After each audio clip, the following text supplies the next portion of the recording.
Next concept of your topic is basic properties of electric charges. It is observed from the experiments that the electric charge has three basic properties.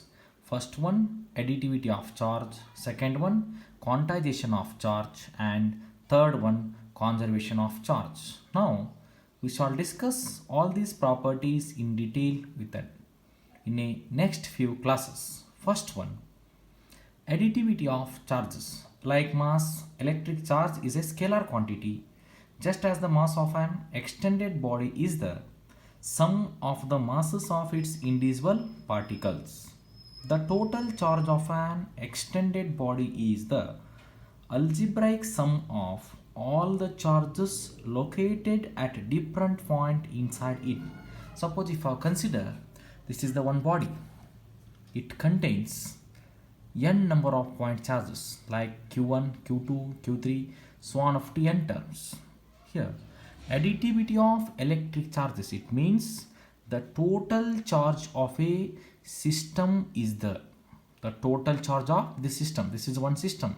The total charge of this system is the algebraic sum of all the individual charges. Here these are the individual charges. The algebraic sum of all the individual charges located at different points inside this system. This is the one system. Inside this system contains n number of point charges. The total charge of a system is the algebraic sum of all the individual charges located at different points inside this system. Now, charge, it is mathematically denoted by a symbol q. This, the total charge is equal to the algebraic sum of all the individual charges, that is q is equal to q1 plus q2 plus so on up to qn. This is the additivity of electric charge. And for example, here a system containing charges 2 microcoulomb, minus 3 microcoulomb, 4 microcoulomb and minus 5 microcoulomb. What is the net charge of a system? Here this problem, it is based on the additivity of electric charges.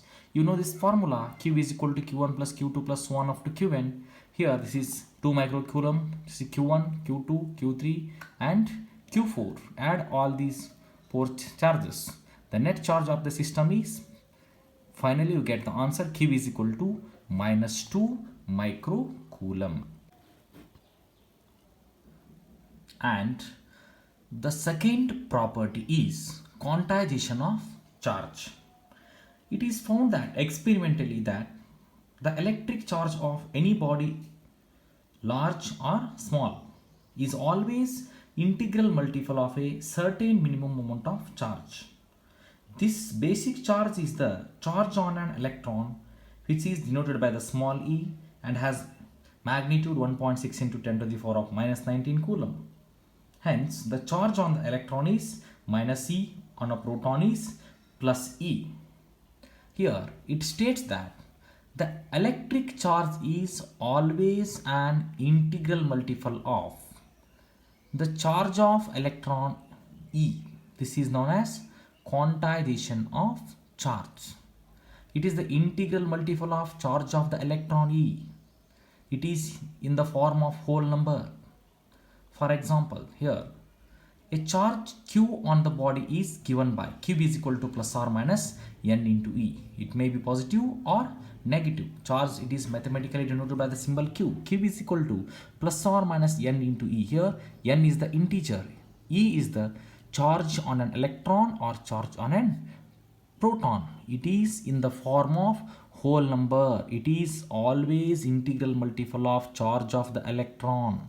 It does not presence in the form of decimal numbers.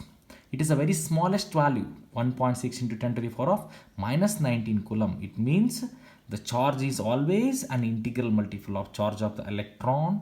It is the integral multiple of charge of the electron, means the charge of the electron is 1.6 into 10 to the power of minus 19 coulomb. Suppose the system contains one charge particle, that is 1 into 10 to the power of minus 19 coulomb. It contains 2 into 1.6 into 10 to the power of minus 19 coulomb. Like this, we can calculate the quantization of charge. And the third important property is conservation of charge. Already all of you are familiar with certain conservation laws: law of conservation of energy, law of conservation of linear momentum. Like this, here we are going to study the conservation of charge.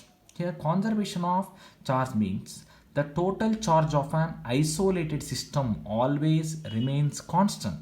Total charge of an isolated system always remains constant. This is known as conservation of charge. Here, for example, when during the nuclear fission reaction, large amount of energy is liberated before the bombardment. Here, this is a simple example. When 92 uranium 238, it gives the product 90 thorium 234 and helium. On the LHS left hand side equation, the charge of this nucleus is the charge of the nucleus, it is always equal to the atomic number or total number of protons or total number of electrons. The charge on this nucleus is 92 into E. You know this formula, plus or minus n into E. N number integer, 92 into E on the LHS side. Here the LHS is equal to RHS. On the RHS, the sum of these two charges here, 92 uranium 238, it splits up into two components, 90 thorium 234 and 2 He4.